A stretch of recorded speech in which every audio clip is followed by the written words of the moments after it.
ಯಾರು ಇಲ್ಲ, ನಿನ್ನಂಥ ದೇವರು ಯಾರು ಇಲ್ಲ, ನಿನ್ನ ಹಾಗೆ ಪ್ರೀತಿಸುವವರು ಒಬ್ಬರು ಇಲ್ಲ.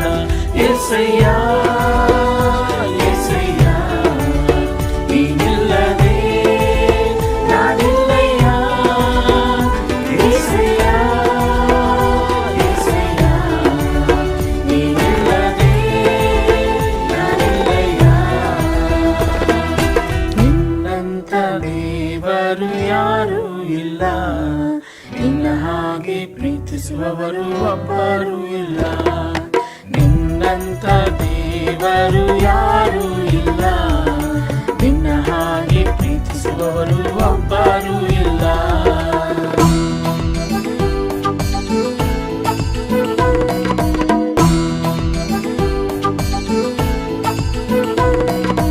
ಪಾಪದ ಮರಣದಲ್ಲಿ ಇದ್ದಂತಾಳೆಲ್ಲ ಪ್ರೀತಿ ಮಾಡಿ ಪ್ರಾಣ ಕೊಟ್ಟು ಬದುಕಿಸಿದೆ ದೇವ. ಪಾಪದ ಮರಣದಲ್ಲಿ ಇದ್ದಂತಾಳನ್ನ ಪ್ರೀತಿ ಮಾಡಿ ಪ್ರಾಣ ಕೊಟ್ಟು ಬದುಕಿಸಿದೆ ದೇವ. ನಿನ್ನ ಕೃಪೆ ಶಾಶ್ವತ ಎಂದೆಂದು ದೇವ, ನಿನ್ನ ಕೃಪೆ ಶಾಶ್ವತ ಎಂದೆಂದು ದೇವ. ನಿನ್ನ ಪ್ರೀತಿಯಿಂದ ನಾನು ಜೀವಿಸುವೆ ದೇವ, ನಿನ್ನ ಪ್ರೀತಿಯಿಂದ ನಾನು ಜೀವಿಸುವೆ ದೇವ.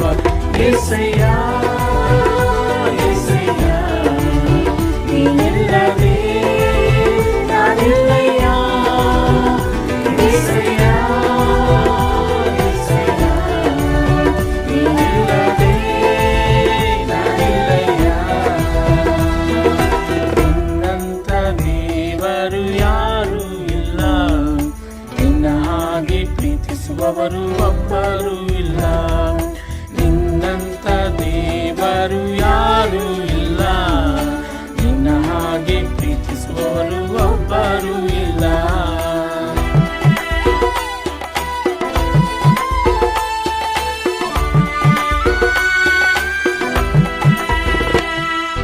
ಕಷ್ಟಗಳಲ್ಲಿ ದುಃಖಗಳಲ್ಲಿ ಜೊತೆಯಾಗಿರುವವನು, ರೋಗಗಳಲ್ಲಿ ಸಂಕಟದಲ್ಲಿ ಬಲವ ಕೊಡುವವನು. ಕಷ್ಟಗಳಲ್ಲಿ ದುಃಖಗಳಲ್ಲಿ ಜೊತೆಯಾಗಿರುವವನು, ರೋಗದಲ್ಲಿ ಸಂಕಟದಲ್ಲಿ ಬಲವ ಕೊಡುವವನು.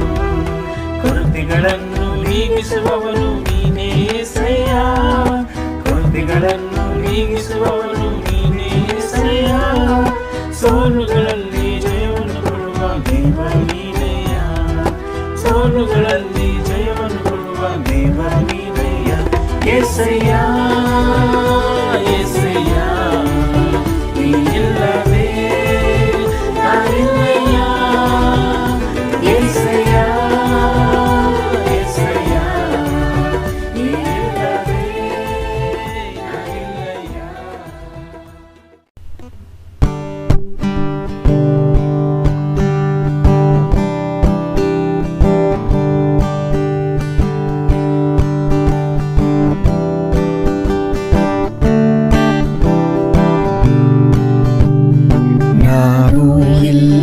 ಯಾತ್ರಿಕರು ಚೀಯೋನಿಗೆ ಹೋಗುವೆವು, ಯೇಸು ತಾನೇ ಮುಂದೆ ಹೋಗ ಸ್ವರ್ಗ ಸೇರುವರೆಗೂ.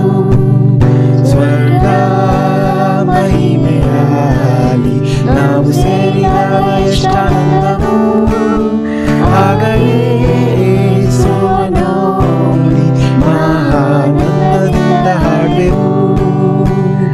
ಯಾತ್ರೆ ಉತ್ತಮವಾಗಿದ್ದಾಗ್ಯೂ ಹರ್ಷದಿಂದ ಸಾಗುವೆವು, ಇಕ್ಕಟ್ಟಾದ ಮಾರ್ಗದಿಂದ ಮುಂದೆ ಸಾಗಿ ಹೋಗುವ.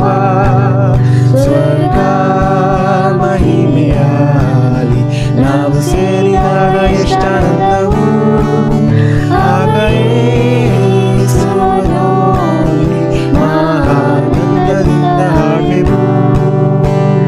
ಭಯ ಹುಟ್ಟಿಸುವ ಸುದ್ದಿ ನಾವು ಕೇಳುವಾಗಲೂ ಸ್ಥಿರ ಚಿತ್ತದಿಂದ ನಾವು ಜೀವನ ಯಾತ್ರೆ ಮಾಡುವ. ಸ್ವರ್ಗ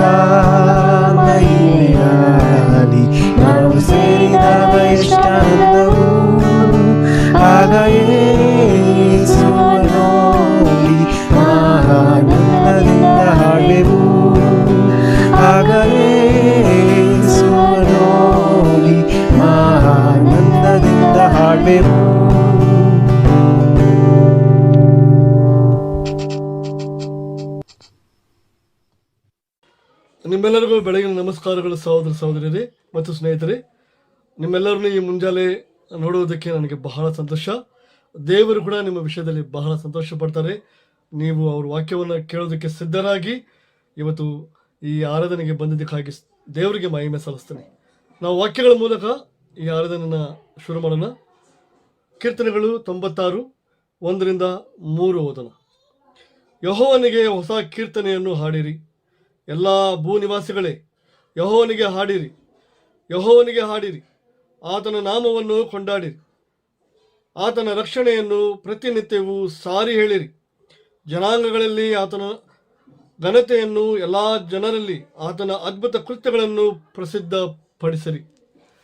ಸಹೋದರ ಸಹೋದರರೇ, ದೇವರು ಎಷ್ಟು ಮಹೋನ್ನತರಾಗಿದ್ದಾರೆ ಅಂದರೆ ನಾವೆಲ್ಲರೂ ಕೂಡ ಅವ್ರಿಗೆ ಆರಾಧಿಸಬೇಕು, ಅವ್ರಿಗೆ ಕೀರ್ತನೆ ಮಾಡಬೇಕು. ನಾವು ಅವ್ರಿಗೆ ಎಲ್ಲ ಭೂನಿವಾಸಿಗಳು ನಾವೆಲ್ಲರೂ ಬಂದೀವಿ. ನಾವೇನು ಮಾಡಬೇಕಂದ್ರೆ ನಾವೆಲ್ಲರೂ ಇವತ್ತು ಮನಸ್ಸಿನಿಂದ ಆರಾಧನೆ ಮಾಡೋಣ.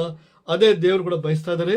ಪ್ರೀತಿಯ ಸಹೋದರ ಸಹೋದರರು, ಇವತ್ತು ಕಿರಣ್ ಸಹೋದರರು ಇವತ್ತು ಕೊನೆ ಪಾಠ ನಮಗೆ ಹೇಳ್ಕೊಡ್ತಾ ಇದ್ದಾರೆ ಲೂಕನ ಬರೆದ ಸುವಾರ್ತೆಯಲ್ಲಿ.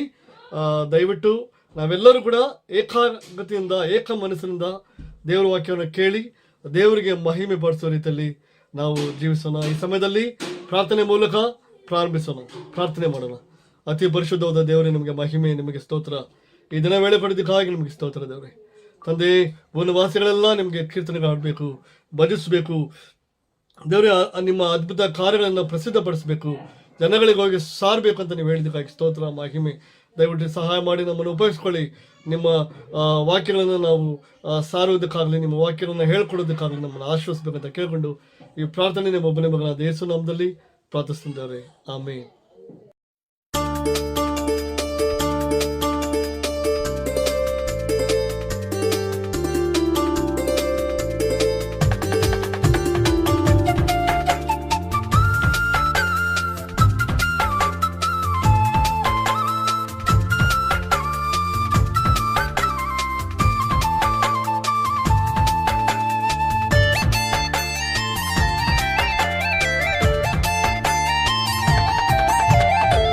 ಯೇಸುನಾಮ ಅತಿಶಯ ನಾಮ, ಪಾಪಿಗೆ ಪದನಾಮ. ಶ್ರೀ ಯೇಸುನಾಮ ಅತಿಶಯ ನಾಮ, ಪಾಪಿಗೆ ಪದನಾಮ. ಶ್ರೀ ಯೇಸುನಾಮ ಅತಿಶಯ ನಾಮ, ಪಾಪಿಗೆ ಪದನಾಮ. ಶ್ರೀ ಯೇಸುನಾಮ ಅತಿಶಯ ನಾಮ, ಪಾಪಿಗೆ ಪದನಾಮ. ಎಲ್ಲ ನಾಮದಲ್ಲಿ ಮೇಲಾದ ನಾಮ ಯೇಸುವಿನ ದಿವ್ಯ ನಾಮ. ಎಲ್ಲ ನಾಮದಲ್ಲಿ ಮೇಲಾದ ನಾಮ ಯೇಸುವಿನ ದಿವ್ಯ ನಾಮ. ಸರ್ವ ಜನರೆಲ್ಲ ಅಡ್ಡ ಬಿದ್ದು ಸ್ತೋತ್ರ ಮಾಡಿ ಹರ್ಷದಿಂದ ಹಾಡೋ ನಾಮ. ಸರ್ವ ಜನರೆಲ್ಲ ಅಡ್ಡ ಬಿದ್ದು ಸ್ತೋತ್ರ ಮಾಡಿ ಹರ್ಷದಿಂದ ಹಾಡೋ ನಾಮ. ಶ್ರೀ ಯೇಸುನಾಮ ಅತಿಶಯ ನಾಮ, ಪಾಪಿಗೆ ಪದನಾಮ. ಶ್ರೀ ಯೇಸುನಾಮ ಅತಿಶಯ ನಾಮ, ಪಾಪಿಗೆ ಪದನಾಮ. ಪಾಪ ಪರಿಹಾರಕ್ಕಾಗಿ ಪಾಪಿಗಳ ಹುಡುಗಿ ಧರಣಿಗೆ ಬಂದ ನಾಮ. ಪಾಪ ಪರಿಹಾರಕ್ಕಾಗಿ ಪಾಪಿಗಳ ಹುಡುಗಿ ಧರಣಿಗೆ ಬಂದ ನಾಮ. ಪಾಪರಹಿತ ಜೀವಿತದ ಮಾದರಿಯ ತೋರಿಸಿದ ಪರಿಶುದ್ಧ ಪುಣ್ಯನಾಮ. ಪಾಪರಹಿತ ಜೀವಿತದ ಮಾದರಿಯ ತೋರಿಸಿದ ಪರಿಶುದ್ಧ ಪುಣ್ಯನಾಮ. ಶ್ರೀ ಯೇಸುನಾಮ ಅತಿಶಯ ನಾಮ, ಪಾಪಿಗೆ ಪದನಾಮ. ಶ್ರೀ ಯೇಸುನಾಮ ಅತಿಶಯ ನಾಮ, ಪಾಪಿಗೆ ಪದನಾಮ.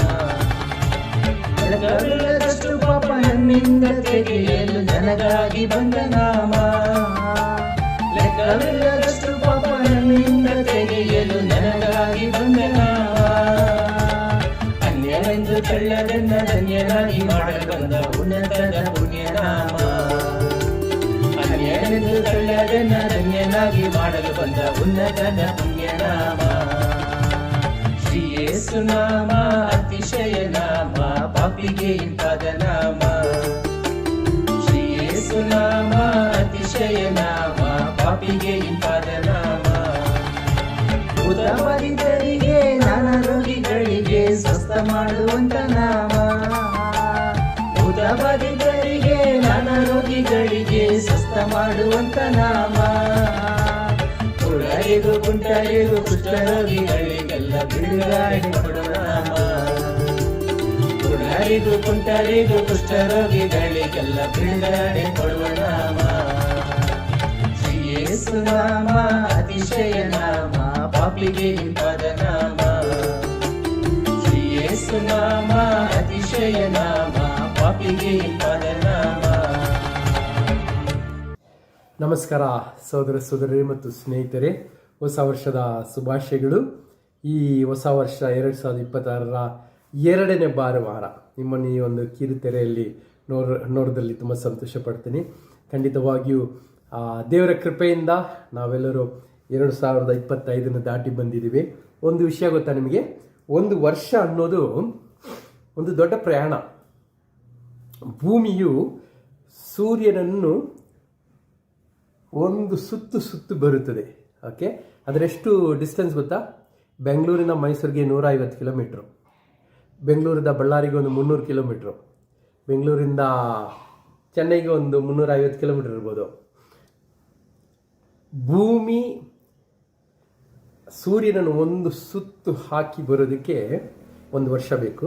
ಅದರ ಡಿಸ್ಟೆನ್ಸ್, ಅದು ದೂರ ಎಷ್ಟಂದರೆ 94 ಕೋಟಿ ಕಿಲೋಮೀಟರ್. 94 ಕೋಟಿ ಕಿಲೋಮೀಟರ್.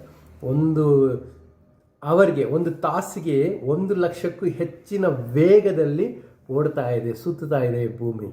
ಓಕೆ, ಸೊ ಕೆಲವೊಮ್ಮೆ ನಾನು ಹೇಳ್ತಾ ಇರ್ತೀನಿ, ಹೆಂಡತಿರು ಯಾರಾದರೂ ನಮ್ಮನ್ನ ಈ ವರ್ಷ ಎಲ್ಲೂ ಕರ್ಕೊಂಡು ಹೋಗಿಲ್ಲ ಅಂದರೆ ಹೇಳಿ. ಓಕೆ, 94 ಕೋಟಿ ಕಿಲೋಮೀಟರ್ ನಾವು ಸುತ್ತಿ ಬಂದಿದ್ದೀವಿ. ಓಕೆ, ಇಡೀ ಸೂರ್ಯನ ಸುತ್ತ ಬರುವಾಗ ಎಲ್ಲ ಗ್ರಹಗಳು ಸಹ ನಮ್ಮನ್ನು ಮುಟ್ಟಿ ಬರುತ್ತದೆ. Okay, very good. ಸೊ ಹೊಸ ವರ್ಷದಲ್ಲಿ ನಿಮ್ಮೆಲ್ಲರಿಗೂ ಶುಭಾಶಯಗಳು. ಮತ್ತು ಕಳೆದ ವರ್ಷ ನಾನಾ ರೀತಿಯಲ್ಲಿ ಇದ್ದಿರ್ಬೋದು, ನನಗೂ ಸಹ ನಾನಾ ರೀತಿಯಾದ ಕೆಲವು ಏರುಪೇರುಗಳು ಹೆಚ್ಚಾಗಿರ್ತದೆ, ಅದೇ ಜೀವನ. ಕೆಲವು ತುಂಬ ಸಂತೋಷದ ವಿಷಯಗಳು ನಡೀತಾ ಇತ್ತು, ದುಃಖದ ವಿಷಯಗಳು ನಡೀತಿತ್ತು, ಸ್ಟ್ರೆಸ್ ವಿಷಯಗಳು, ಓಕೆ, ತುಂಬ ಒತ್ತಡದ ಸಮಯಗಳು, ಕೆಲವು ಆತಂಕದ ಸಮಯಗಳು, ಕೆಲವು ಸಮಾಧಾನದ ಸಮಯಗಳು ಎಲ್ಲವೂ ನಡೆದಿದೆ.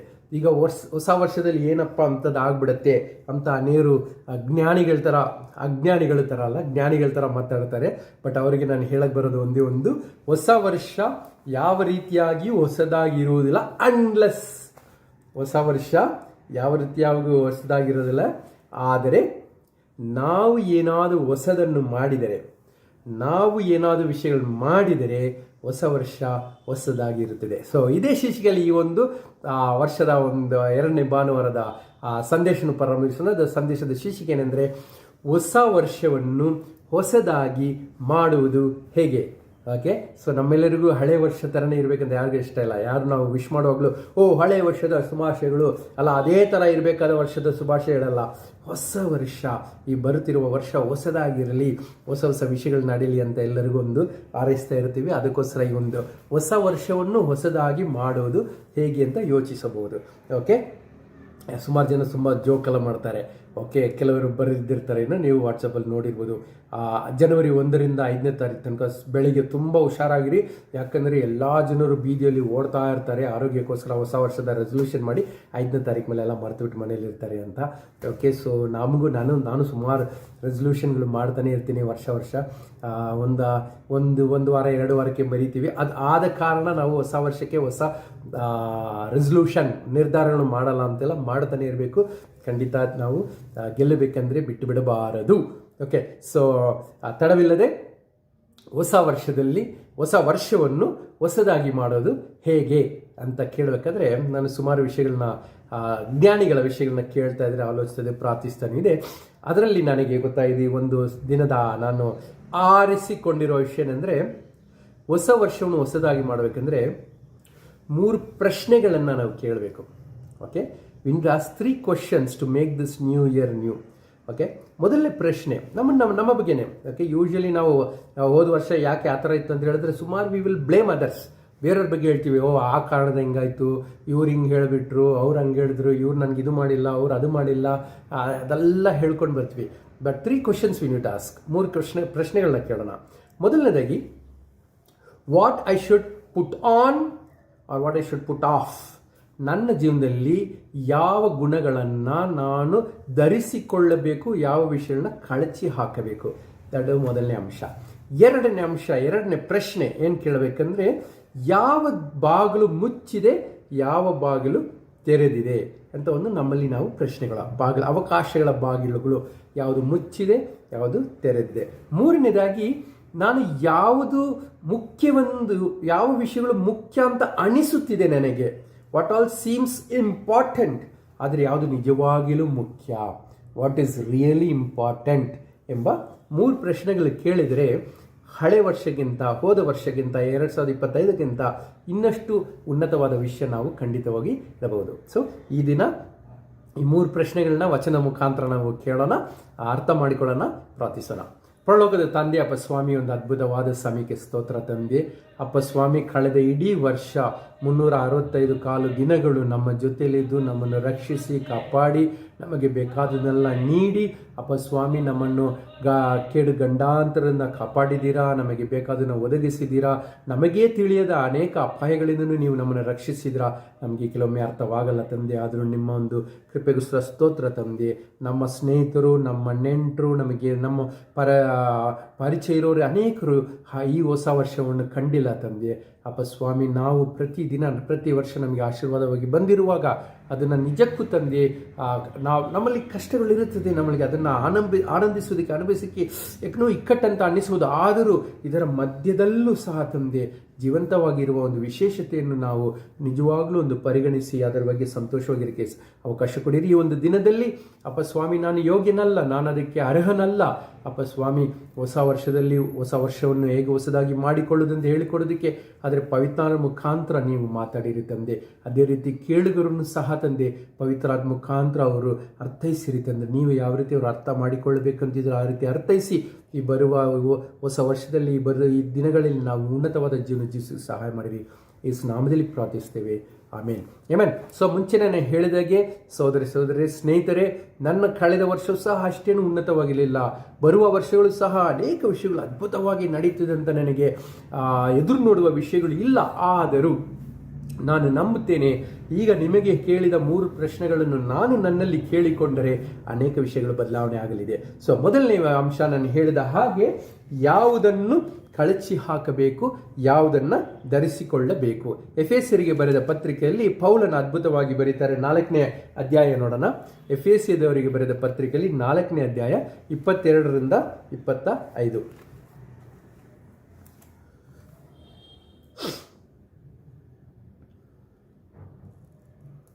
ನೀವು ನಿಮ್ಮ ಹಿಂದಿನ ನಡತೆಯನ್ನು ಅನುಸರಿಸದೆ ಪೂರ್ವ ಸ್ವಭಾವವನ್ನು ತೆಗೆದು ಹಾಕಿ ಬಿಡಬೇಕು.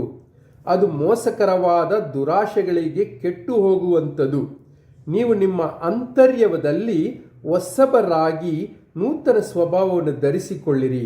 ಆ ಸ್ವಭಾವವು ದೇವರ ಹೋಲಿಕೆಗೆ ಮೇರೆಗೆ ಸತ್ಯಾನುಗುಣವಾದ ನೀತಿಯುಳ್ಳದಾಗಿಯೂ ದೇವ ಭಕ್ತಿಯುಳ್ಳದಾಗಿಯೂ ನಿರ್ಮಿಸಲ್ಪಟ್ಟಿದೆ. ವಾವ್, ಎಂಥ ಅದ್ಭುತವಾದ ಒಂದು ವಚನಗಳು ಪೌಲನು ಬರೀತಾರೆ. ನೀವು ಹಳೆಯ ಸ್ವಭಾವ, ಪೂರ್ಣ ಸ್ವಭಾವವನ್ನು ಮೋಸಕರವಾಗಿದೆ, ಕೆಟ್ಟದಾಗಿತ್ತು, ಅವುಗಳನ್ನ ಕಳಚಿ ಹಾಕಿ ನಾವೇನು ಮಾಡ್ಬೇಕಂದ್ರೆ ದುರಾಶೆಗಳಿಂದ ತುಂಬಿತ್ತು, ಅದು ಕೆಟ್ಟು ಹೋಗ್ತಾ ಇತ್ತು. ಅದಕ್ಕೆ ಬದಲಾಗಿ ನಾವೇನು ಮಾಡ್ಬೇಕಂತೆ, ದೇವರ ಹೋಲಿಕೆಯ ಮೇರೆಗೆ ಗುಣವಾದ ನೀತಿ ಉಳ್ಳದಾಗಿ ದೇವ ಭಕ್ತಿ ಉಳ್ಳದಾಗಿ ನಿರ್ಮಿಸಲ್ಪಟ್ಟಿರುವುದು ನಮ್ಮ ಹೊಸ ಸ್ವಭಾವವಾಗಿ ಧರಿಸಿಕೊಳ್ಳಬೇಕಾಗಿದೆ. ಎಂಥ ಅದ್ಭುತವಾಗಿದೆ ಸಹೋದರರೇ. ಸೊ ಈ ದಿನ ಮೊದಲನೇ ಪ್ರಶ್ನೆ ನಾವು ಕೇಳೋಣ, ನನ್ನಲ್ಲಿ ಹಳೆಯ ಸ್ವಭಾವ ಯಾವುದನ್ನು ನಾನು ಕಳಚಿ ಹಾಕಬೇಕು. ಓಕೆ, ಸೊ ಕಳಚಿ ಹಾಕೋದು ನಮ್ಗೆ ಗೊತ್ತಲ್ಲ. ಅದು ಒಂದು ಉದಾಹರಣೆ, ಬಟ್ಟೆ ಕೊಳೆ ಆದರೆ ಏನು ಮಾಡ್ತೀವಿ, ಕಳಚಿ ಹಾಕ್ತೀವಿ. ಕಳಚಿ ಹಾಕ್ಬಿಟ್ಟು ಹಂಗೇ ಓಡಾಡಲ್ಲ, ಹೊಸ ಬಟ್ಟೆ ತಗೋತೀವಿ, ಬೇರೆ ಬಟ್ಟೆ ಹಾಕೋತೀವಿ, ಶುದ್ಧವಾದ ಬಟ್ಟೆ ಹಾಕೋತೀವಿ. ಅದೇ ರೀತಿ ನಾವು ಈ ಹೊಸ ವರ್ಷವನ್ನು ಹೊಸದಾಗಿ ಮಾಡ್ಕೋಬೇಕಂದ್ರೆ, ಹೊಸದ ವಿಷಯಗಳು ನಡಿಬೇಕಂದ್ರೆ ಮೊದಲನೇ ಪ್ರಶ್ನೆ ಕೇಳಿ, ನನ್ನ ಸ್ವಭಾವದಲ್ಲಿ ಯಾವುದನ್ನು ನಾನು ಕಳಚಿ ಹಾಕಬೇಕು? ಅದು ಕೋಪನ, ದುರಾಸೆನ, ಅಥವಾ ಬೇರೆಯವ್ರ ಬಗ್ಗೆ ಹಿಂದೆ ಮಾತಾಡೋದಾ, ಅಥವಾ ಬೇರೆಯವರಲ್ಲಿ ಯಾವಾಗಲೂ ಕುಂದುಕೊರತೆಗಳನ್ನ, ತಪ್ಪುಗಳನ್ನೇ ಹುಡುಕೋದಾ, ಯಾವಾಗಲೂ ಟೀಕಿಸ್ತಾ ಇರೋದಾ, ಅಥವಾ ಯಾವಾಗಲೂ ನನ್ನ ಬಗ್ಗೆನೇ ಯೋಚಿಸ್ತಾ ಸ್ವಾರ್ಥಿಯಾಗಿರೋದಾ, ಏನೋ ಯಾವಾಗಲೂ ಬೇರೆಯವ್ರು ನನ್ನ ಅರ್ಥ ಮಾಡ್ಕೋತಿಲ್ಲ ಅಂತ ಆ ರೀತಿಯಾದ ಸ್ವಭಾವದಲ್ಲಿದ್ದೀವ, ಅಥವಾ ದೇವರಿಗೆ ಹೋಲಿಕೆಯಾಗುವ ಸದ್ಗುಣಗಳಲ್ಲಿ ನೀತಿ ಉಳ್ಳದು ಅಂಥ ವಿಷಯಗಳನ್ನ ಧರಿಸ್ಕೊಳ್ಬೇಕು. ಓಕೆ, ಯಾವ ರೀತಿ ನಾವು ಬೇರೆಯವ್ರ ಬಗ್ಗೆ ನಾನು ಹೇಳಿದಲ್ಲ, ಹಳೆ ಬಟ್ಟೆ ಕಳಚಿ ಹಾಕಿದರೆ ಹೊಸದು ಹಾಕ್ಕೋತೀವಿ. ಅದೇ ಥರ ನಾವು ಬೇರೆಯವ್ರ ಬಗ್ಗೆ ಹಿಂದೆ ಮಾತಾಡ್ತಿದ್ರೆ ಈಗ ಅವ್ರನ್ನ ಹಿಂದೆ ಅವ್ರಿಗೋಸ್ಕರ ಪ್ರಾರ್ಥಿಸಬೇಕಾಗ ಒಂದು ಹೊಸ ಗುಣವನ್ನು ಧರಿಸ್ಕೋಬೋದು. ಬೇರೆಯವ್ರ ಬಗ್ಗೆ ನಾವು ಟೀಕೆ ಮಾಡ್ತಾ ಅವರಲ್ಲಿ ಇರುವ ತಪ್ಪುಗಳನ್ನು ಮಾತ್ರ ಹುಡುಕ್ತಾ ಇದ್ದರೆ ಈ ವರ್ಷ ಪ್ರಾಬ್ಲಿ ನಾವು ಅವ್ರನ್ನ ಎನ್ಕರೇಜ್ ಮಾಡುವ, ಬೇರೆಯವ್ರನ್ನ ಉತ್ತೇಜಿಸುವ, ಬುದ್ಧಿ ಹೇಳುವ, ಅವ್ರಿಗೋಸ್ಕರ ಅವ್ರ ಬಗ್ಗೆ ಅವ್ರಿಗೆ ಇನ್ನೂ ಸಹಾಯ ಮಾಡಬಲ್ಲ ಉಪಯುಕ್ತವಾದ ಆ ರೀತಿಯಾದ ಒಂದು ಮಾತುಗಳನ್ನು ಅವರಿಗೆ ನಾವು ಆಡಬಹುದು. ಸ್ವಾರ್ಥಿಯಾಗಿದ್ದರೆ ನಿಮಗೆಲ್ಲರಿಗೂ ಗೊತ್ತೇನು ಮಾಡಬೇಕು? ನಿಸ್ವಾರ್ಥಿಯಾಗಿ ಬೇರೆಯವ್ರನ್ನ ಪ್ರೀತಿಸುವರಾಗಿರಬೇಕು. ನಾವು ಯಾವಾಗಲೂ ನಮ್ಮಲ್ಲಿರುವ ಕಷ್ಟ ಇನ್ನೊಂದು ತಪ್ಪು ಮಾಡಿದ್ವಿ, ಬೇರೆಯವ್ರ ಬಗ್ಗೆ ಏನು ಮಾಡಲ್ಲ, ನಮ್ಮ ಬಗ್ಗೆನೇ ನಮಗೆಲ್ಲರಿಗೂ ನೀವೆಲ್ಲರಿಗೂ ಅದೊಂದು ಪ್ರಾಬ್ಲಮ್ ಇರುತ್ತೆ. 1000 ವಿಷಯಗಳು ಚೆನ್ನಾಗಿರಲಿ, ಒಂದೆರಡು ತಪ್ಪಾದರೆ ಅದರಲ್ಲೇ ನೋಡ್ಕೊಂಡು ಅದರಲ್ಲೇ ಇರ್ತೀವಿ. ಅವುಗಳನ್ನ ಬಿಟ್ಟು ಎಲ್ಲ ಸಮಯದಲ್ಲೂ ವಚನ ಹೇಳುತ್ತದೆ ಸ್ತುತಿ ಸ್ತೋತ್ರ ಮಾಡಿರಿ ಅಂತ. ಸೊ ಇಂಥ ಒಂದು ಸೋಲಿನ ವಿಷಯಗಳಿದ್ದರೂ ಅದರ ಮಧ್ಯದಲ್ಲೂ ಗೆಲುವಿನ ವಿಷಯಗಳ ಬಗ್ಗೆ ಯೋಚನೆ ಮಾಡಿ ಒಳ್ಳೆಯ ವಿಷಯಗಳು ನೋಡಿ ಅದಕ್ಕೆ ಕೃತಜ್ಞತಾ ಸ್ತುತಿಯಿಂದ ಇರಬಹುದು, ಆ ಗುಣವನ್ನು ಧರಿಸಿಕೊಳ್ಳಬಹುದು. ಸೊ ಸೋದರಿಯರೇ, ಈ ದಿನ ನಾವು ಯೋಚಿಸಿ ನೋಡೋಣ, ನಮ್ಮಲ್ಲಿ ಯಾವ ರೀತಿ ಈ ಒಂದು ಹೊಸ ವಿಷಯಗಳನ್ನ ಧರಿಸಿಕೊಳ್ಳಬಹುದು, ಯಾವ ವಿಷಯದ ಹಳೆ ವಿಷಯಗಳನ್ನ ನಾವು ಕಳಚಿ ಹಾಕಬೇಕು. ಅದು very very important. Okay, so ನಮ್ಮನ್ನು ನಾವು ಪರೀಕ್ಷಿಸಬೇಕಾಗಿದೆ. ಈ ಪ್ರಶ್ನೆ ನನ್ನಿಂದ ಶುರುವಾಗುತ್ತದೆ ನನಗೋಸ್ಕರ, ನಿಮ್ಮಿಂದ ಶುರುವಾಗುತ್ತದೆ ನಿಮಗೋಸ್ಕರ. ಸೊ ಅದಕ್ಕೋಸ್ಕರ ಈ ಪ್ರಶ್ನೆ ತುಂಬ ತುಂಬ ಅಗತ್ಯವಾಗಿದೆ. ಓಕೆ, ಸೊ ಇದರಲ್ಲಿ ಒಂದು ಪ್ರಾಬ್ಲಮ್ ಇದೆ. ಓಕೆ, ಒಂದು ನಿರ್ಧಾರ ಮಾಡಿಬಿಟ್ಟೆ, ಓಕೆ ನಾನು ಈ ವ್ಯಕ್ತಿ ಬಗ್ಗೆ ಯಾವಾಗಲೂ ಹಿಂದೆ ಮಾತಾಡ್ತಿದ್ದೆ, ಇನ್ಮೇಲೆ ಅದು ನಿಲ್ಲಿಸ್ಬಿಟ್ಟು ಅವ್ರಿಗೋಸ್ಕರ ಪ್ರಾರ್ಥಿಸ್ತೀನಿ. ಅದರಲ್ಲಿ ಪರ್ಫೆಕ್ಷನ್ ಅಂತ ಒಂದು ಇರುತ್ತದೆ. ಯಾವಾಗಲೂ ಒಮ್ಮೆ ಡಿಸೈಡ್ ಮಾಡಿಬಿಟ್ರೆ ನನ್ನ ಮಾತು ನಾನೇ ಕೇಳಲ್ಲ ಡಿಸೈಡ್ ಅಂತ, ಆದರೆ ಕೆಲವು ದಿನದಲ್ಲಿ ಅದು ಮತ್ತೆ ಬಿದ್ದೋಗ್ಬಿಡ್ತೀವಿ. ಓಕೆ, ಸೊ ಅದಕ್ಕೋಸ್ಕರ ನಾವು ಪರ್ಫೆಕ್ಷನ್ನ ಎಕ್ಸ್ಪೆಕ್ಟ್ ಮಾಡಬಾರದು. ನಾನು ಸಂಪೂರ್ಣವಾಗಿ ಪರಿಪೂರ್ಣರಾಗ್ಬಿಡ್ತೀನಿ ಈ ಒಂದು ಡಿಸಿಷನ್ನಲ್ಲಿ, ಈ ಒಂದು ಪ್ರಶ್ನೆ ಕೇಳಿ ನಿರ್ಧಾರ ಮಾಡಿ ಅಂತ ಅನ್ಕೋಬಾರ್ದು. ಯಾಕೆಂದರೆ ನಾವು ಎಡವಿ ಬೀಳ್ತೀವಿ, ಆದರೂ ಮತ್ತೆ ಬಂದು ಮತ್ತೆ ನಾನು ನಿರ್ಧರಿಸಿ ಇದೇ ರೀತಿ ನಡೀತೀನಿ ಅಂತ ಬರಬೇಕು ಹೊರತು ನಾನು ಪರ್ಫೆಕ್ಷನ್ ನಾವು ಎದುರು ನೋಡಬಾರ್ದು. ಯಾಕೆಂದರೆ ನಾವು ಬಲಹೀನರು. ಎರಡನೇದಾಗಿ ಒನ್ಸ್ ಡನ್ ಇಷ್ಟೇ. ಓಕೆ, ಒಮ್ಮೆ ನಾನು ನಿರ್ಧಾರ ಮಾಡಿಬಿಟ್ಟೆ ಅಂತ. ಕೆಲವರು ಒಂದು ತಪ್ಪು ಮಾಡ್ತಾರೆ, ಇಲ್ಲ ಇದು ಮನೆ ಗುಡಿಸೋ ಥರ, ಮನೆ ಶುದ್ಧ ಇಡೋ ಥರ. ಮನೆ ಶುದ್ಧ ಮಾಡೋಕ್ಕೆ ಏನು ಮಾಡ್ತೀವಿ? ಪ್ರತಿದಿನ ಗುಡಿಸ್ತೀವಿ. ಕೆಲವೊಮ್ಮೆ ಅಂತೂ ದಿನಕ್ಕೆ 2 ಸಲ ಗುಡಿಸ್ಬೇಕಾಗಿದೆ. ಮಕ್ಕಳಿದ್ರಂತೂ 4-5 ಸಲ ಗುಡಿಸಿದ್ರು ಸಾಕಾಗಲ್ಲ. ಗಂಡ ಮನೆಗೆ ಬರುವಾಗ ಕರೆಕ್ಟಾಗಿ ಗಲೀಜಿರ್ತದೆ, ಯಾವಾಗೋ ಬೈಸ್ಕೋತೀವಿ. ಓಕೆ, ನೋಡಿದಾಗೆಲ್ಲ ಗುಡಿಸ್ಬೇಕಾಗಿರುತ್ತದೆ. ಆ ರೀತಿನೇ ಈ ಒಂದು ನಿರ್ಧಾರಗಳು, ಯಾವ ವಿಷಯನ ಕಳಚಿ ಹಾಕ್ತೀನಿ, ಯಾವ ವಿಷಯಗಳನ್ನ ನಾನು ಧರಿಸ್ಕೋತೀನಿ ಅನ್ನೋದಕ್ಕೆ ನಾವು ಪದೇ ಪದೇ ನಿರ್ಧಾರ ಮಾಡುತ್ತಾ ಇರಬೇಕು. ಮೂರನೇದಾಗಿ ವೆರಿ ಇಂಪಾರ್ಟೆಂಟ್. ಓಕೆ, ಏನೋ ಒಂಥರ ಅನ್ನಿಸ್ಬೋದು. ಓಕೆ, ನನಗೆ ಅನ್ನಿಸ್ತಾ ಇತ್ತು, ನಾನು ಫಸ್ಟೆಲ್ಲ ಬೇರೆಯವ್ರನ್ನ ಕೆಳಗಾಕಿ ಅಲ್ಲಿದ್ದ ಸುತ್ತಮುತ್ತ ಎಲ್ಲರೂ ಖುಷಿಪಡಿಸ್ತಿದೆ, ನಗಿಸ್ತಾ ಇದೆ, ಎಲ್ಲರೂ ಚೌಕ್ ಆಗಿಬಿಡ್ತಾರೆ. ಸೊ ವಿನ್ಸೆಂಟ್ ಬಂದರೆ ಸಾಕು, ಏನೋ ಒಂದು ಗಿಜಿ ಮಾಡ್ತಾನೆ, ಎಲ್ಲೆಲ್ಲ ಖುಷಿ ಆಗುತ್ತೆ ಅಂತ ಸುಮಾರು ಜನ ಅನ್ಕೋತಾ ಇದ್ರು. ನನಗೂ ಖುಷಿ ಆಗ್ತಿತ್ತು. ದೆನ್ ಅಟ್ ಒನ್ ಪಾಯಿಂಟ್ ನಾನು ನಿರ್ಧರಿಸಿದೆ, ನಾನು ಆ ಥರ ಬೇರೆಯವ್ರನ್ನ ಕೆಳಗಾಕಿ ಒಂದು ನಗುವಿನ ವಾತಾವರಣ ಸೃಷ್ಟಿಸಬಾರ್ದು ಅಂತ. ಆಗ ನನಗೇನೋ ಒಂಥರ ಅನ್ನಿಸ್ತಿತ್ತು. ಕೆಲವ್ರು ಬೇರೆ ಹೇಳಿ, ಏನು ವಿನ್ಸೆಂಟ್ ನೀನು ಏಕೆ ಈ ಥರ ಇದೆಯಾ, ಯಾಕೆ ಅಷ್ಟು ಖುಷಿಯಾಗಿಲ್ಲ ಅಂತ.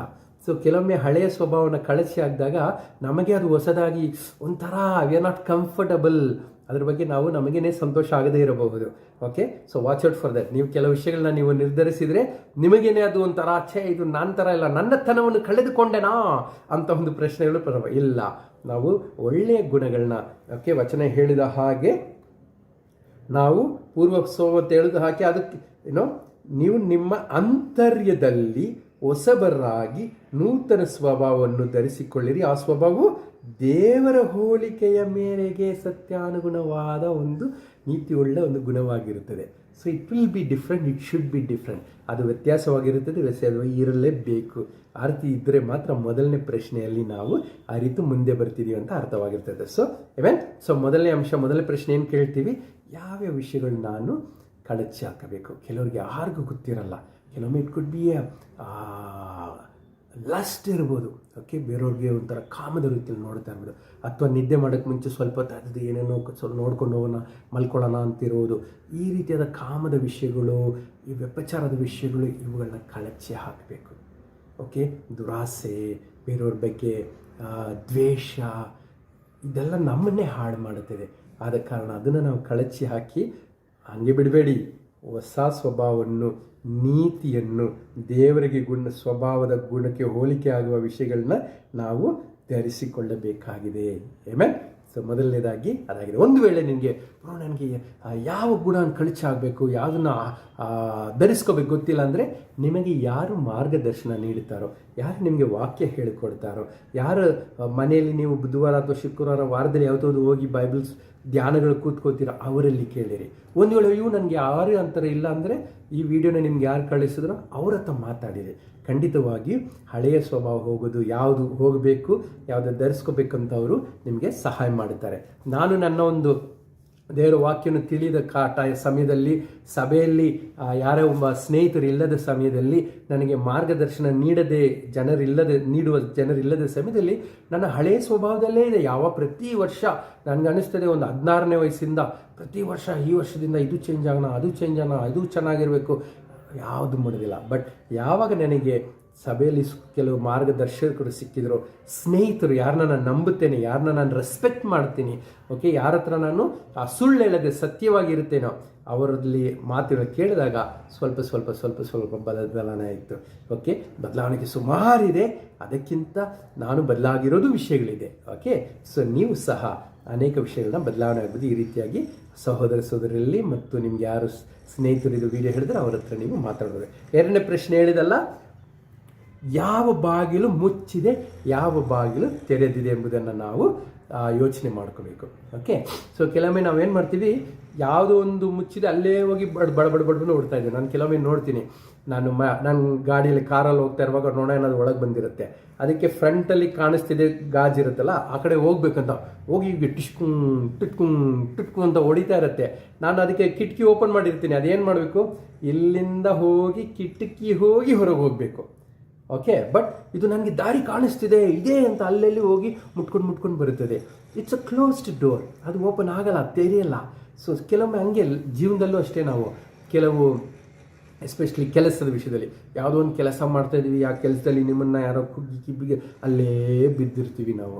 ಸಮಟೈಮ್ಸ್ ಟು ದೇವರ ಒಂದು ಮಾರ್ಗದರ್ಶನ ಕೇಳಬೇಕು. ನಾನು ಇಲ್ಲೇ ಇರಬೇಕಾ, ಮುಂದಕ್ಕೆ ಹೋಗಬೇಕು? ಅಥವಾ ಕೆಲವರು ಮದುವೆಗೋಸ್ಕರ ಯಾವುದೋ ಒಂದು ಸಂಬಂಧನ ಹುಡುಕ್ತಾ ಇರ್ಬೋದು, ಕಷ್ಟ ಬುದ್ಧಿ ಅವ್ರ ಜೊತೆಲಿ ಹೇಳ್ತಾ ಹೆಂಗೋ ಅಡ್ಜಸ್ಟ್ ಮಾಡಿ ಎಂದು ಡಿಸಿಷನ್ ಮಾಡೋಣ. ಬಟ್ ನಮಗೆ ಗೊತ್ತಿರಬೇಕು, ಇದು ಮುಂದುವರುವ ಬಾಗಿಲು ತೆರೆದಿದೆಯಾ, ಓಪನ್ ಆಗಿದೆಯಾ, ಅಥವಾ ಕ್ಲೋಸ್ ಆಗಿದೆಯಾ, ಮುಚ್ಚಿದೆಯಾ. ಮದುವೆ ಆಗಿಬಿಟ್ರೆ ಅದು ಏನು ಮಾಡೋಲ್ಲ, ಅದು ಮುಂದೆ ಹೆಂಗೆ ಹೋಗೋದು. ಓಕೆ, ಅದು ವೆರಿ ಇಂಪಾರ್ಟೆಂಟ್ ವಿಷಯ ಒಂದು ಹೇಳ್ತೀನಿ ನೋಡಿ. ಕೆಲವು ರಿಲೇಷನ್ಶಿಪ್ಪಲ್ಲಿ ಮದುವೆ ಆದವ್ರಿಗೆ ಹೇಳ್ತೀನಿ, ನಾನು ಇಷ್ಟೇ, ನಾನು ನನ್ನ ಹೆಂಡತಿ ಹಿಂಗೆ ಇರಬೇಕು ಅಂತ ಸುಮಾರು ವರ್ಷಗಳು ಸ್ಟಾರ್ಟಿಂಗಲ್ಲಿ ಒದಾಡ್ತಿದ್ದು, ಹಿಂಗೆ ಮಾಡ್ದ. ದೆನ್ ಐ ಅಂಡರ್ಸ್ಟುಡ್, ನಾನು ಹೇಳುವ ವಿಧಾನ ಅವ್ರಿಗೆ ಹೆಲ್ಪ್ ಆಗ್ತಾ ಇಲ್ಲ.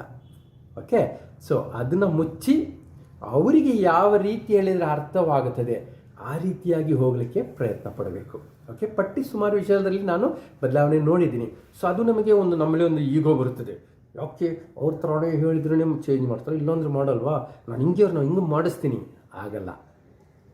ಓಕೆ, ಕೆಲವು ಬಾಗಿಲುಗಳು ಮುಚ್ಚಿದ್ದರೆ ಅದು ತೆರೆದ ಬಾಗಿಲ ಕಡೆಗೆ ಹೋಗಬೇಕು. ಸಮ್ಟೈಮ್ಸ್ ಪೇರೆಂಟ್ಸ್ ಹಂಗೆ ಮಾಡ್ತಾರೆ, ಇಲ್ಲ ನನ್ನ ಮಕ್ಕಳನ್ನ ಹಿಂಗೆ ಸ್ಟ್ರಿಕ್ಟ್ ಮಾಡಿನೇ ಬೆಳೆಸ್ತೀನಿ, ಅವರು ನಾನು ಹೇಳಿದ ಮಾತು ಕೇಳಬೇಕು, ಒಪ್ಪಲ್ಲ. Then you to change the way you do parenting. ಯಾವ ರೀತಿ ನಾವು ಪೋಷಕತ್ವ ನೀಡ್ತೀವಿ ಅದನ್ನು ಬದಲಾಯಿಸಬೇಕು. ಓಕೆ, ಸೊ ಅಪೊಸ್ತಲ ಕೃತ್ಯಗಳಲ್ಲಿ ಒಂದು ಅದ್ಭುತವಾದ ಒಂದು ವಚನ ಓದಬಹುದು ನಾವು. 16ನೇ ಅಧ್ಯಾಯದಲ್ಲಿ ಪೌಲನು, ಓಕೆ, 16ನೇ ಅಧ್ಯಾಯದಲ್ಲಿ ಪೌಲನು 6ನೇ ವಚನ. ನಮಗೆಲ್ಲರಿಗೂ ಗೊತ್ತು, ಪೌಲನು ಸುವಾರ್ತೆನ ಸಾರೋದಕ್ಕೋಸ್ಕರ ದೇವರು ಯೇಸು ಸ್ವತಃ ಆರಿಸಿಕೊಂಡರು. ಹೇಳಿದ್ರು, ನೀನು ಯಾವ ರೀತಿ ನನಗೋಸ್ಕರ ಸಾಕ್ಷಿಯಾಗಿರಬೇಕು ಅಂತೆಲ್ಲ ನಾನು ತೋರಿಸ್ತೀನಿ ಅಂತ. ಆದರೆ ಇಲ್ಲಿ ಏನಾಯ್ತು ಅಂತ ನೋಡಿ, ಅವನು ವಿಧೇಯನಾಗಿ ಹೋಗ್ತಾ ಇದ್ದಾನೆ ದೇವರ ಕಾರ್ಯ ಮಾಡೋದಕ್ಕೆ. ಆದರೆ ಏನಾಯ್ತು ನೋಡಿ, 6ನೇ ವಚನದಲ್ಲಿ, ಅಸ್ತ್ರ ಸೀಮೆಯಲ್ಲಿ ವಾಕ್ಯವನ್ನು ಹೇಳಬಾರದೆಂದು ಪವಿತ್ರಾತ್ಮನು ತಡೆದುದರಿಂದ ಅವರು ಪುಂಗ್ಯ ಗಲಾತ್ಯ ಸೀಮೆಯನ್ನು ಹಾದು ಹೋಗಿ ಮೂಸಿಕ್ಯ ಎದುರಾಗಿ ಬಂದಾಗ ಬಿತೋನ್ಯಕ್ಕೆ ಹೋಗುವ ಪ್ರಯತ್ನ ಮಾಡಿದರು. ಅಲ್ಲಿಯೂ ಯೇಸುವಿನ ಆತ್ಮವು ಅವನನ್ನು ಹೋಗಗೂಡಿಸಲಿಲ್ಲ. ಆಗ ಅವರು ಮೂಸ್ಯವನ್ನು ಸುಮ್ಮನೆ ದಾಟಿ ತ್ರೋವಕ್ಕೆ ಬಂದರು. ಅಲ್ಲಿ ರಾತ್ರಿ ಕಾಲದಲ್ಲಿ ಪೌಲನಿಗೆ ಒಂದು ದರ್ಶನವಾಯಿತು. ಏನೆಂದರೆ, ಮೆಕೆದೋನಿಯ ದೇಶದನಾದ ಒಬ್ಬ ಮನುಷ್ಯನು ನಿಂತುಕೊಂಡು, ನೀವು ಸಮುದ್ರವನ್ನು ದಾಟಿ ಮೆಕೆದೋನ್ಯಕ್ಕೆ ಬಂದು ನಮಗೆ ನೆರವಾಗಬೇಕು ಎಂದು ಅವನು ಬೇಡಿಕೊಳ್ಳುತ್ತಿದ್ದನು. Then we know story. Okay, ಮೊದಲು ನೋಡ್ತೀವಿ ನಾವು, ಪೌಲನು ಒಂದು ಊರು ಹೋಗ್ತಾರೆ, ದೇವರ ವಾಕ್ಯ ಸಾರಬೇಕಂತ ಪವಿತ್ರ ಆತ್ಮನು ತಡೀತಾರೆ, ಬಿಡ್ತಾ ಇಲ್ಲ. ನೆಕ್ಸ್ಟ್ ಇನ್ನೊಂದು ಹೋಗ್ತಾರೆ, ಯೇಸುವಿನ ಆತ್ಮನ ತಡೀತಾ ಇದೆ. ಎಂಥದ್ದು? Okay, so it is a closed door. ಯಾಕೆ ಗೊತ್ತಿಲ್ಲ. ಓಕೆ, ದೇವರ ವಾಕ್ಯವನ್ನು ಹೇಳೋದ್ರಲ್ಲಿ ಅದರಲ್ಲಿ ಇಂಥದ್ದು ಕ್ಲೋಸ್ ಡೋರು ಮಾಡಲೇಬೇಕು. ಇಲ್ಲ, ದೇವರ ಸಮಯವೂ ಬೇರೆಯಾಗಿರ್ಬೋದು, ದೇವರ ಚಿತ್ತವೂ ಬೇರೆಯಾಗಿರ್ಬೋದು, ಇದಕ್ಕಿಂತ ಉನ್ನತವೂ ಇರ್ಬೋದು, ಅದು ಏನು ಗೊತ್ತಿಲ್ಲ. ಅದು ನಮಗೆ ಅನೇಕ ವೇಳೆ ಅರ್ಥವಾಗಲ್ಲ, ಆದರೂ ಒಪ್ಪಬೇಕಾಗಿರುತ್ತದೆ. ಸೊ ಪೌಲನ್ ಏನು ಮಾಡ್ತಾನೆ, ಅಲ್ಲಿ ಹೋಗಿ ಮಲ್ಕೊಳ್ಳಲ್ಲ, ಮುಂದಕ್ಕೆ ಹೋಗ್ತಾ ಇರ್ತಾನೆ. ಮುಂದಕ್ಕೆ ಹೋಗ್ತಾ ಇರುವಾಗ ಥ್ರೋವೋಸ್ ಎಂಬ ಜಾಗಕ್ಕೆ ಬಂದಾಗ ಅಲ್ಲಿ ಅವನಿಗೆ ಕನಸಾಗ್ತದೆ. ಮೆಸಿದೋನಿಯಕ್ಕೆ ಬನ್ನಿ ಅಂತ ಅವ್ರು ಕರಿತಿರುವಾಗ ದೇವರು ಅಲ್ಲಿಗೆ ಹೋಗಬೇಕಂತ, ಅದು ತೆರೆದ ಬಾಗಿಲು ಅಂತ ಅವರಿಗೆ ಅರ್ಥ ಆಗುತ್ತದೆ. So we need to always keep asking, ಯಾವ ಒಂದು ಮುಚ್ಚಿರುವ ಬಾಗಿಲನ್ನೇ ಇನ್ನು ನಾನು ತಟ್ತಾ ಇದ್ದೀನಿ. ಓಕೆ, ಇನ್ನೊಂದು ಇವರು ಒಂದೇ ಕಡೆ ಇರಲಿಲ್ಲ, ಗಾಡಿಗಳೂ ಅಷ್ಟೇ. ಓಕೆ, ನಿಂತಿರೋ ಗಾಡಿನ ತಳ್ಳೋದು ಕಷ್ಟ, ಅಥವಾ ಗಾಡಿ ಮುಂದಕ್ಕೆ ಹೋಗ್ತಾ ಇದ್ರೆ ಅದನ್ನು ದಿಕ್ಕನ್ನು ಈಸಿಯಾಗಿ ಬದಲಾಯಿಸ್ಬೋದು. ಓಕೆ, ಎಂಜಿನ್ ಆಫ್ ಆಗಿದ್ರು ದಿಕ್ಕು ಬದಲಾಯಿಸೋದು ಸುಲಭ. ಅದಕ್ಕೋಸ್ಕರ ಕ್ರೈಸ್ತರ ಜೀವನದಲ್ಲೂ ಸಹ ನೀವು ಒಂದೇ ಕಡೆ ಕೂತ್ಕೋಬೇಡಿ. ಅಯ್ಯೋ ಎಲ್ಲಿ ಏನು ಮಾಡಿದ್ರೆ ಏನಾಗುತ್ತೆ, ಎಲ್ಲ ಬಾಗಿಲು ಮುಚ್ಚಿದೆ. ಅಥವಾ ನಿಮ್ಮ ಕೆಲಸದ ಜೀವನದಲ್ಲೂ ಸಹ ಅಯ್ಯೋ ಎಲ್ಲ ಮುಚ್ಚಿದೆ, ಎಲ್ಲೂ ಕೆಲಸಕ್ಕೆ ಹೋಗಲ್ಲ, ಅದೇ ಬರಲಿ, ಸಾರಿ ಯಾವುದು ಬರಲ್ಲ, ನೋಡ್ತಾ ನೋಡ್ತಾ ಮುಂದಕ್ಕೆ ಹೋಗ್ಬೇಕು. ನನ್ನ ದಾಂಪತ್ಯ ಜೀವನದಲ್ಲಿ ಏನೇನೋ ಮಾಡಿ ಈಗ ಕೈ ಬಿಟ್ಬಿಟ್ಟಿದ್ದು, ನನ್ನ ಕೈಲಿ ಆಗಲ್ಲ. ಇಲ್ಲ, ಪ್ರಯತ್ನಗಳು ಮಾಡ್ತಾ ಇರಬೇಕು. ನಾವೊಂದು ಸರಿಯಾದ ತೆರೆದಿರುವ ಬಾಗಿಲು ಕಾಣಿಸುತ್ತದೆ. ನನ್ನ ಪೋಷಕತ್ವದಲ್ಲಿ ಮಕ್ಕಳಿಗೆ ಏನೇನು ಮಾಡಿದ್ರೆ ಚೇಂಜ್ ಆಗ್ತಿಲ್ಲ, ಅಷ್ಟೇ ಬಿಟ್ಟು ಬಿಡ್ತೀನಿ. ಇನ್ನೂ ಮುಂದುವರೆದು ನಮ್ಮ ಪ್ರಯತ್ನಗಳು ಮಾಡ್ತಾನೆ ಇರೋಣ, ಆಗ ದೇವರು ತೆರೆದ ಬಾಗಿಲ ಕಡೆ ನಮ್ಮನ್ನು ಕಳಿಸ್ತಾರೆ. ಸೊ ಎರಡನೇ ಪ್ರಶ್ನೆ ಈ ದಿನ, ಯಾವ ಬಾಗಿಲು ನನ್ನ ಜೀವನದಲ್ಲಿ, ಅದು ನಮ್ಮ ಲೌಕಿಕ ಜೀವನದ ವಿಷಯಗಳಿರಲಿ, ಆತ್ಮಿಕ ವಿಷಯಗಳಿರಲಿ, ಸಂಬಂಧಗಳ ವಿಷಯಗಳಿರಲಿ, ಯಾವ ವಿಷಯದಲ್ಲಿ ಅದು ಯಾವ ಬಾಗಿಲು ಮುಚ್ಚಿದೆ, ಅದನ್ನೇ ನಾನು ಇನ್ನೂ ತಟ್ತಾ ಇದ್ದೀನ ಅಥವಾ ಮುಂದಕ್ಕೆ ಹೋಗ್ತಾ ಇದ್ದೀನ, ತೆರೆದ ಬಾಗಿಲು ದೇವರು ತೋರಿಸ್ತಾರೆ ಎಂದು. ಆಮೇಲೆ so that is the second point about. ಎರಡನೇ ಪ್ರಶ್ನೆ ನಾವು ಕೇಳಬೇಕಾದ್ರೆ. ಮೂರನೇ ಪ್ರಶ್ನೆ, ಯಾವುದು ಮುಖ್ಯವೂ ಅಲ್ಲ, ಯಾವುದು ಮುಖ್ಯವೆಂದು ತೋರುತ್ತದೆ, ಕೆಲವು ನಿಜವಾಗಿ ಮುಖ್ಯವಾದುದು. So what seems important, what is really important, ಈ ಪ್ರಶ್ನೆ ನಾವು ಕೇಳಬೇಕು. ಅನೇಕ ವೇಳೆಯಲ್ಲಿ ನಮಗೆ ಎಲ್ಲವೂ ಮುಖ್ಯ ಅಂತ ಅಂದ್ಕೊಂಡಿರ್ತೀವಿ, ಕೆಲವು ಮುಖ್ಯ ಥರ ಅನ್ನಿಸುತ್ತದೆ, ಮುಖ್ಯ ಥರ ತೋರಿ ಬರುತ್ತದೆ, ಅದು ನಿಜವಾಗ್ಲೂ ಅದು ಮುಖ್ಯವಾಗಿ ಇರುವುದಿಲ್ಲ. ಓಕೆ, ಈ ಪ್ರಶ್ನೆನ ನಾವು ಕೇಳಬೇಕು. ಸೊ ಮತ್ತಾಯಿ ಬರೆದ ಸುವಾರ್ತೆಯಲ್ಲೂ ಒಂದು ಇಂಥದೇ ಒಂದು ಸಂಗತಿ ಇದೆ ನೋಡಿ. 6ನೇ ಅಧ್ಯಾಯ, ಮತ್ತಾಯಿ ಬರೆದ ಸುವಾರ್ತೆಯಲ್ಲಿ 6ನೇ ಅಧ್ಯಾಯ ಎಲ್ಲರಿಗೂ ತುಂಬಾ ಮೆಚ್ಚುಗೆ ಆಗಿರೋ ಒಂದು ವಚನವಾಗಿರುತ್ತದೆ. ಅದರಲ್ಲಿ ಯೇಸು ಹೇಳುತ್ತಾರೆ 25ನೇ ವಚನದಲ್ಲಿ, ಈ ಕಾರಣದಿಂದ ನನ್ನ ಪ್ರಾಣಧಾರಣೆಗೆ ಏನು ಊಟ ಮಾಡಬೇಕು, ಏನು ಕುಡಿಯಬೇಕು, ನಮ್ಮ ದೇಹ ರಕ್ಷಣೆಗೆ ಏನು ಹೊದ್ದುಕೊಳ್ಳಬೇಕೆಂದು ಚಿಂತೆ ಮಾಡಬೇಡಿರಿ ಎಂಬುದಾಗಿ ನಿಮಗೆ ಹೇಳುತ್ತೇನೆ. ಊಟಕ್ಕಿಂತ ಪ್ರಾಣವು, ಉಡುಪಿಗಿಂತ ದೇಹವು ಮೇಲಾದುದಲ್ಲವೇ. ಓಕೆ, ಸೊ ಇಲ್ಲಿ ಒಂದು ಅದ್ಭುತವಾದ ವಿಷಯ ನೋಡ್ತಿರಲ್ಲ. ಓಕೆ, ನಾವು ಹೇಳ್ತೀವಿ ಊಟ ತುಂಬ ಮುಖ್ಯ. ಊಟ ಇಲ್ಲ ಅಂದರೆ ಏನಾಗುತ್ತೆ, ಖಂಡಿತ ನಮಗೆ ಸುಸ್ತಾಗಿ ಬಿದ್ದೋಗ್ಬಿಡ್ತೀವಿ, ರೋಡಲ್ಲೇ ಸ್ವಲ್ಪ ದಿನಕ್ಕೆ ಮೇಲೇ ಹೋಗ್ಬಿಡ್ತೀವಿ. ಓಕೆ, ಬಟ್ಟೆ ಬೇಕು ನಮಗೆ. So this seems to be important. ಊಟ ಬಟ್ಟೆ ನಮಗೆ ಮುಖ್ಯ ಅಂತ ಅನ್ನಿಸುತ್ತದೆ, ಮುಖ್ಯವು ಪ್ಲಸ್ ಮುಖ್ಯ ಥರ ಅನ್ನಿಸ್ತದೆ. ಆದರೆ ಅದಕ್ಕಿಂತ ಮುಖ್ಯವಾದದ್ದು ಏಸು ಹೇಳ್ತಾರೆ, ಊಟಕ್ಕಿಂತ ಪ್ರಾಣ, ದೇಹಕ್ಕಿಂತ ಬಟ್ಟೆಗಿಂತ ಉಡುಪಿಗಿಂತ ದೇಹ. Okay, so this is the difference brothers and sisters. Okay, ನಮ್ಮ ಜೀವನದಲ್ಲಿ ಅನೇಕ ವೇಳೆಯಲ್ಲಿ ನಾವು ಯಾವುದು ನಿಜವಾಗ್ಲೂ ಮುಖ್ಯ, ಯಾವುದು ಮುಖ್ಯ ಥರ ಅನ್ನಿಸ್ತದೆ, ಇದೆರಡರಲ್ಲಿ ಕನ್ಫ್ಯೂಸ್ ಆಗಿಬಿಡ್ತೀವಿ. ಓಕೆ, ಮಕ್ಕಳನ್ನ ನಮಗೆ ಒಬ್ಬೇ ಮಾಡಬೇಕು, ನಮ್ಮ ವಿಧೇಯರಾಗಬೇಕು, ಅದು ಮುಖ್ಯ. ಬಟ್ ಮಕ್ಕಳು ಒಬ್ಬೇ ಮಾಡೋದಕ್ಕಿಂತ ಅವರ ಒಂದು ಮಾನಸಿಕ, ದೈಹಿಕ ಮತ್ತು ಭಾವನಾತ್ಮಕ ಆರೋಗ್ಯ ಉತ್ತಮ ಅಲ್ಲವೇ? ಓಕೆ, ನಮಗೆ ಇದಕ್ಕೋಸ್ಕರನೇ ಎಷ್ಟೊಂದು ಸಿನಿಮಾಗಳು ತೋರಿಸ್ತಾರೆ, ಸ್ಟೋರಿಗಳು ತೋರಿಸ್ತಾರೆ. ಅವರ ಅಪ್ಪ ಅಮ್ಮ ಸರಿ ಅರ್ಥ ಮಾಡಿಕೊಳ್ಳೋದಾದ್ರೆ ಸೂಸೈಡ್ ಮಾಡ್ಕೋತಾರೆ, ಓಡೋಗ್ಬಿಡ್ತಾರೆ, ಕೆಟ್ಟ ದಾರಿಗೆ ಇಳಿತಾರೆ. ಸೊ ಅವರು ಎದುರಿಸ್ತಾರಂತ ಹೇಳ್ತಾ ಇಲ್ಲ.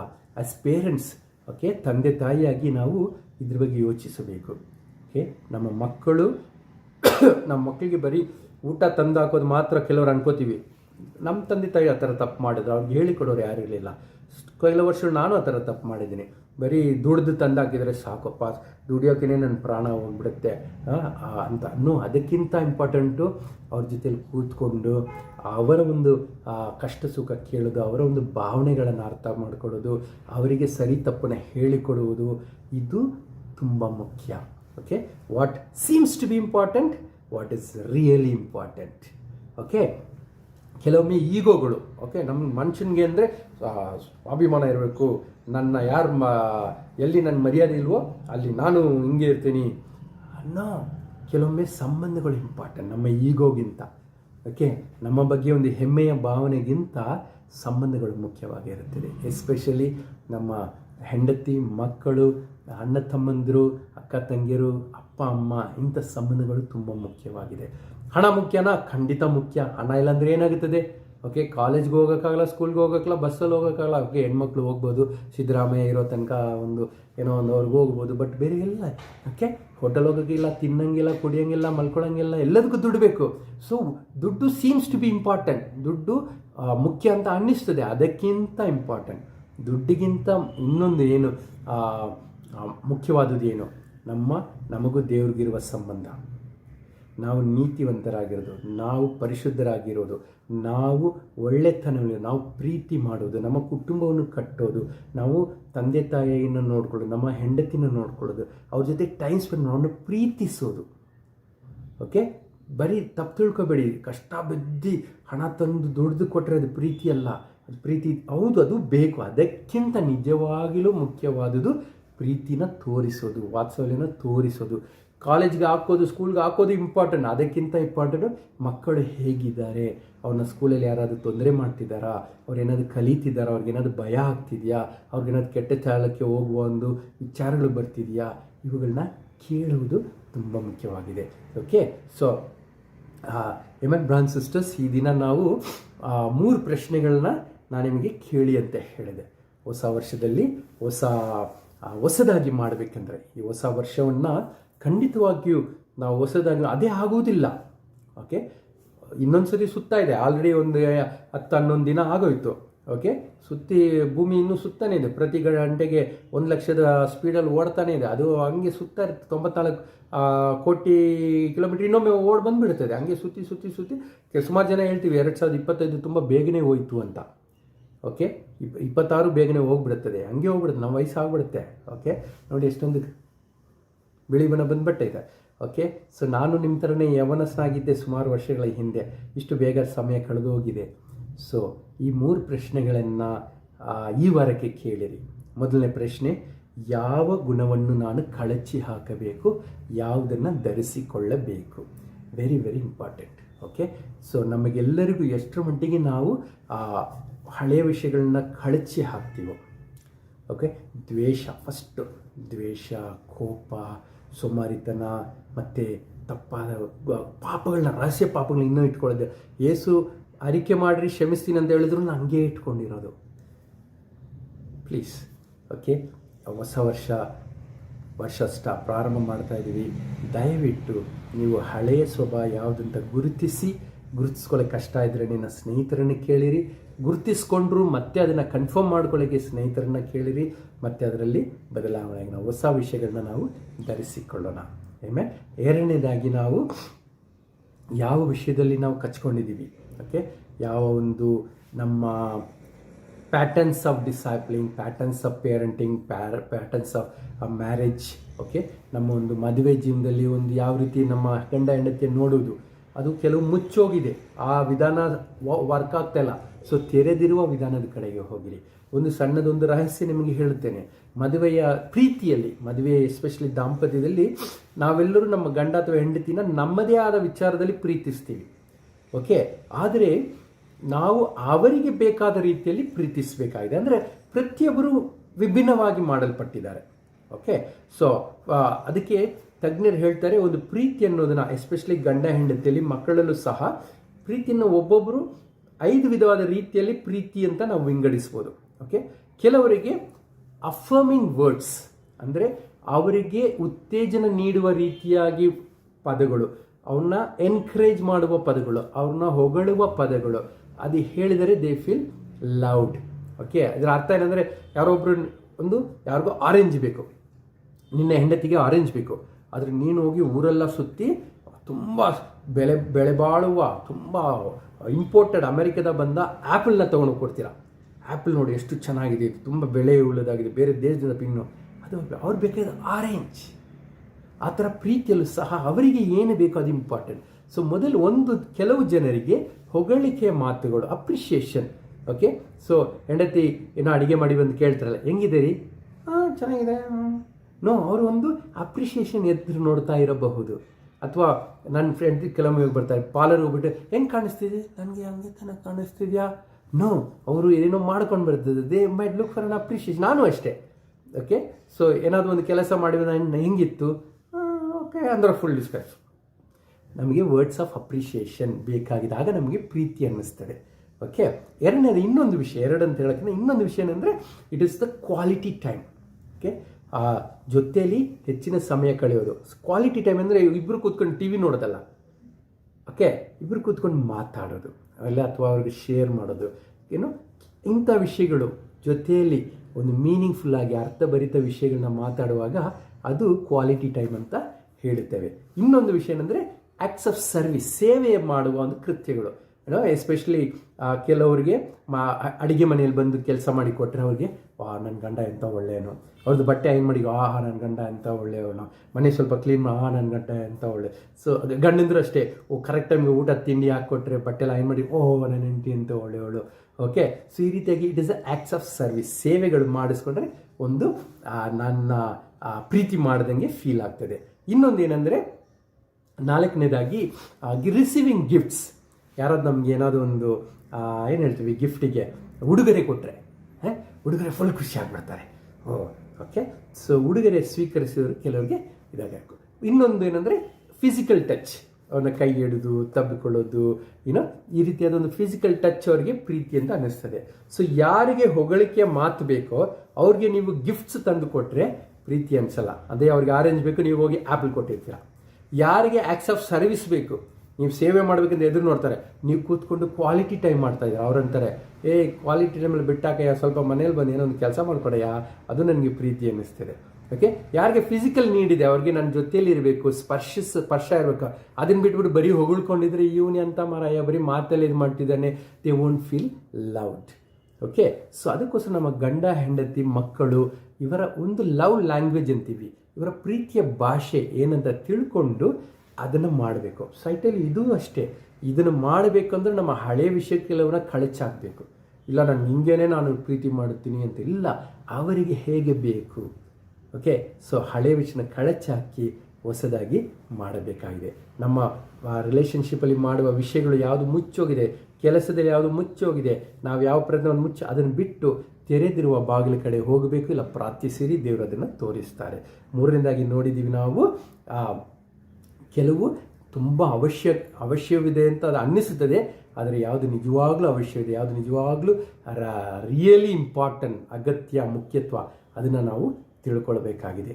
ಸೊ ಈ ಹೊಸ ವರ್ಷದಲ್ಲಿ ನಮ್ಮೆಲ್ಲರ ಕುಟುಂಬಗಳು, ಓಕೆ, ನಮ್ಮೆಲ್ಲರ ಕೆಲಸಗಳು, ನಮ್ಮೆಲ್ಲರ ಆರೋಗ್ಯವು, ನಮ್ಮೆಲ್ಲರ ಒಂದು ಸ್ಪಿರಿಚುವಲ್ ಆತ್ಮಿಕ ಆರೋಗ್ಯ ಮತ್ತು ದೇವರೊಂದಿಗಿರುವ ಒಂದು ಸಂಬಂಧ, ಜನರಿರುವ ಸಂಬಂಧ ಎಲ್ಲವೂ ಅದ್ಭುತವಾಗಿ ಬೆಳೆಯಲಿ, ಹೊಸದಾಗಿರಲಿ.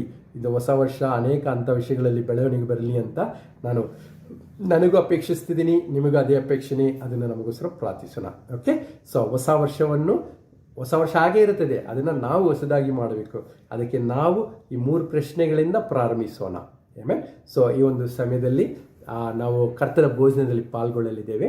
ನಾವು ಕರ್ತನ ಭೋಜನದಲ್ಲಿ ಪಾಲ್ಗೊಳ್ಳುವಾಗಲೂ ಸಹ ನಾವು ಯೋಚಿಸಿ ನೋಡೋಣ, ನಾವು ಯಾವ ರೀತಿ ಹಳೆಯ ವಿಷಯಗಳನ್ನ ಯಾವ ಹಳೆಯ ವಿಷಯಗಳನ್ನ ಕಳಚಿ ಹಾಕಬೇಕು, ಹಳೆಯ ಸ್ವಭಾವನ ಕಳಚಿ ಆಗಬೇಕು, ಹಳೆಯ ವಿಚಾರಗಳ ಕಳಚಿ ಆಗಬೇಕು, ಹಳೆಯ ರಹಸ್ಯದ ಪಾಪಗಳನ್ನ ಕಳಚಿ ಆಗಬೇಕು, ಹಳೆಯ ಪಾಪದ ಶೋಧನೆಗಳಿಂದ ಇರೋದನ್ನ ಅದನ್ನು ಹೊರತರಬೇಕು, ಚಟಗಳನ್ನ ಯಾವಟ್ಟು ಹೊಸದಾಗಿ ಧರಿಸ್ಕೊಳ್ಳೋದು ಅಂತ ಅದ್ರ ಬಗ್ಗೆ ಯೋಚನೆ ಮಾಡೋಣ. ಓಕೆ. ಸೊ ಮತ್ತು ಎರಡನೇದಾಗಿಯೂ ಸಹ ಬಾಗಿಲ ಬಗ್ಗೆ ಯೋಚನೆ ಮಾಡೋಣ. ಯಾವುದು ಇಂಪಾರ್ಟೆಂಟ್ನ, ನಿಜವಾಗ್ಲೂ ಯಾವುದು ಮುಖ್ಯ ಅದ್ರ ಬಗ್ಗೆನೂ ದೇವರಲ್ಲಿ ರಿಕ್ವೆಸ್ಟ್ ಮಾಡೋಣ, ಕೇಳ್ಕೊಳ್ಳೋಣ, ಅದನ್ನು ಸಹಾಯ ಮಾಡಿದೆ ಅಂತ. ಆಮೇಲೆ ಸೊ ಲೆಟ್ ಅಸ್ ಪ್ರೇ. ರೊಟ್ಟಿಗಾಗಿ ಪ್ರಾರ್ಥಿಸೋಣ. ಪರಲೋಕದ ತಂದೆ ಅಪ್ಪ ಸ್ವಾಮಿಯು ಅದ್ಭುತವಾದ ಸಮಯವನ್ನು ಕೊಟ್ಟದಿಗೆ ಸ್ತೋತ್ರ. ಅಪ್ಪ ಸ್ವಾಮಿ, ನಾವು ಪೂರ್ವ ಸ್ವಭಾವದಲ್ಲಿ, ಪಾಪದಲ್ಲಿ, ದುರಾಶೆಯಲ್ಲಿ ಮುಳುಗಿದ್ದು ನಮಗೆ ಗೊತ್ತಿಲ್ಲದೆ ಕತ್ತಲೆಯಲ್ಲಿ ಜೀವಿಸ್ತಿರುವಾಗ ಅಪ್ಪ ಸ್ವಾಮಿ, ನೀವು ನಮಗೆ ಹೊಸ ಜೀವವನ್ನು ಕೊಡೋಕ್ಕೆ, ಹೊಸ ಒಡಂಬಡಿಕೆ ಮುಖಾಂತರ, ಹೊಸ ಜೀವನವನ್ನೇ ನಮಗೆ ನಿಮ್ಮ ಒಂದು ಮರಣದ ಮುಖಾಂತರ ನೀಡಿರಿ ತಂದರೆ. ಅಪ್ಪ ಸ್ವಾಮಿ, ಒಂದು ಸಮಯದಲ್ಲಿ ಆ ದೇಹಕ್ಕೆ ಸಾದೃಶ್ಯವಾದ ರೊಟ್ಟಿಯನ್ನು ತೆಗೆದುಕೊಳ್ಳುವಾಗ ಅಪ್ಪ ಸ್ವಾಮಿ, ನಾವು ಯಾವ ರೀತಿ ಹಳೆಯ ಪೂರ್ವ ವಿಷಯಗಳನ್ನ ತೆಗೆದುಹಾಕಿ ಕಳಚಿ ಹಾಕಿ ಹೊಸ ವಿಷಯಗಳು ಧರಿಸಿಕೊಳ್ಳಬೇಕು, ಯಾವ್ಯಾವ ವಿಷಯಗಳನ್ನಂತ ಅದನ್ನ ಅರ್ಥೈಸಿರಿ ಮತ್ತು ಅದನ್ನು ಅರ್ಥ ಮಾಡಿಕೊಂಡು ಅದನ್ನು ಪದೇ ಪದೇ ನೆನಪಲ್ಲಿ ಇಟ್ಕೊಂಡು ಅದರಂತೆ ಮಾಡುವಂತೆ ಸಹಾಯ ಮಾಡಿರಿ ತಂದೆ. ಅಪ್ಪ ಸ್ವಾಮಿ, ನಿಜಕ್ಕೂ ತಂದೆ, ನಮ್ಮ ಒಂದು ಪ್ರತಿ ವರ್ಷಗಳು ಉರುಳುತ್ತಾ ಹೋಗದೆ ಅದು ಒಂದು ಪ್ರಯೋಜನಕರವಾಗಿ, ಅರ್ಥಪೂರ್ವಕವಾಗಿ, ವ್ಯರ್ಥವಾಗದೆ ಜೀವಿಸೋದಕ್ಕೆ ಸಹಾಯ ಮಾಡಿರಿ. ಯೇಸು ನಾಮದಲ್ಲಿ ಪ್ರಾರ್ಥಿಸ್ತೇನೆ, ಆಮೇನ್. ದ್ರಾಕ್ಷಾರಸಕ್ಕೋಸ್ಕರ ಪ್ರಾರ್ಥಿಸೋಣ. ಪರಲೋಕದ ತಂದೆ ಅಪ್ಪ ಸ್ವಾಮಿ, ಒಂದು ಸಮಯದಲ್ಲಿ ನಿಮ್ಮ ರಕ್ತಕ್ಕೆ ಸಾದೃಶ್ಯವಾದ ಈ ಒಂದು ದ್ರಾಕ್ಷಾರಸವನ್ನು ತೆಗೆದುಕೊಳ್ಳುವಾಗ ಅಪ್ಪ ಸ್ವಾಮಿಯೋ, ಹೌದು, ನಾವು ಪೂರ್ವ ಸ್ವಭಾವವನ್ನು ಜೀವಿಸ್ತಿರುವಾಗ ಬೇರೆಯವ್ರಿಗೆ ಹೇಳಿಕೊಳ್ಳಲು ಅಸಹ್ಯವಾದ ಒಂದು ರೀತಿಯಲ್ಲಿ ನಾವು ಜೀವಿಸ್ತಿದ್ದೀವಿ ತಂದೆ. ಹೇಳಿಕೊಳ್ಳಲಾರದಷ್ಟು ಅಸಹ್ಯ ತಂದೆ. ಅಪ್ಪ ಸ್ವಾಮಿ, ನಮ್ಮ ಪಾಪದ ಕತ್ತಲೆಯಲ್ಲಿದ್ದೀವಿ, ಆದರೆ ನಿಮ್ಮ ಪರಿಶುದ್ಧ ರಕ್ತದಿಂದ ತೊಳೆದು ನಮ್ಮನ್ನು ಪರಿಶುದ್ಧ ಮಾಡಿದಿರಿ ತಂದೆ, ನೀತಿ ಉಳ್ಳರಾಗಿ ಮಾಡಿದ್ದೀರಾ ಅಪ್ಪ ಸ್ವಾಮಿ. ಅದಕ್ಕೆ ತಕ್ಕ ಹಾಗೆ ನಿಮಗೆ ಹೋಲಿಕೆಯಾಗುವ ನೀತಿಯಾದ ವಿಷಯಗಳನ್ನ, ಗುಣಗಳನ್ನ, ಸ್ವಭಾವವನ್ನು ಧರಿಸಿಕೊಳ್ಳೋದಕ್ಕೆ ನಮಗೆ ನಿರ್ಧಾರ ಮಾಡೋದಕ್ಕೆ ಬಲವನ್ನು ಕೊಡಿರಿ. ಮತ್ತು ಯಾವ ವಿಷಯಗಳಲ್ಲೂ ಮುಚ್ಚೋಗಿದೆಯೋ ಆ ಬಾಗಿಲಲ್ಲೇ ತಟ್ಟದೆ ಜ್ಞಾನವನ್ನು ಕೊಡಿರಿ, ತೆರೆದಿರುವ ಬಾಗಿಲ ಕಡೆ ಹೋಗಲಿಕ್ಕೆ. ಮತ್ತು ಅನೇಕ ವಿಷಯಗಳು ಮುಖ್ಯ ಅಂತ ಅನಿಸ್ತದೆ ತಂದೆ, ಆದರೆ ಯಾವುದು ನಿಜವಾಗಿ ಮುಖ್ಯ ಅಂಥ ವಿಷಯಗಳ ಬಗ್ಗೆ ಯೋಚನೆ ಮಾಡಿ ಈ ವರ್ಷ ಒಂದು ಅರ್ಥಪೂರ್ವಕವಾಗಿ ನಮ್ಮ ಒಂದು ಪರ್ಸನಲ್, ನನಗೂ ನಿಮಗೂ ಇರುವ ಸಂಬಂಧದಲ್ಲಿ, ನನಗೂ ಮತ್ತು ವೈಯಕ್ತಿಕ, ನಮಗೂ ನಮ್ಮ ಹೆಂಡತಿ ಜೊತೆ, ಮಕ್ಕಳ ಜೊತೆ ಮತ್ತು ನಮ್ಮ ಸ್ನೇಹಿತರ ಜೊತೆ, ಸಭೆಯ ಸ್ನೇಹಿತರ ಜೊತೆ, ನಮ್ಮ ಕೆಲಸದವರ ಜೊತೆ, ಎಲ್ಲರ ಜೊತೆಲಿರುವ ಒಂದು ಸಂಬಂಧದಲ್ಲಿ ಹೆಚ್ಚಿಗೆ ಬೆಳವಣಿಗೆ ತೋರಿಸಬೇಕಂತ ಬೇಡಿಕೊಳ್ಳುತ್ತೇವೆ ತಂದೆ.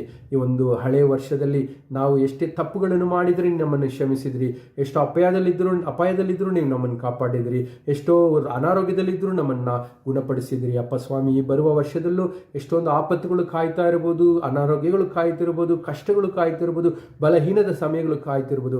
ಇದರಲ್ಲಿಯೂ ಹಳೆಯ ವರ್ಷದ ಸಹ ಈ ವರ್ಷ ನಮ್ಮನ್ನು ಕಾಪಾಡಿ ಇನ್ನೊಂದು ವರ್ಷ ನಮ್ಮನ್ನು ನೋಡುವಂತೆ ನೀವು ಮಾಡ್ತೀರಂತ ನಂಬುತ್ತಾ ಇಂದು ಸಮಯದಲ್ಲಿ ಯೇಸುವಿಗೆ ಸ್ತೋತ್ರ ಹೇಳುತ್ತೆ, ಯೇಸು ನಾಮದಲ್ಲಿ ಪ್ರಾರ್ಥಿಸ್ತೇವೆ, ಆಮೇನ್.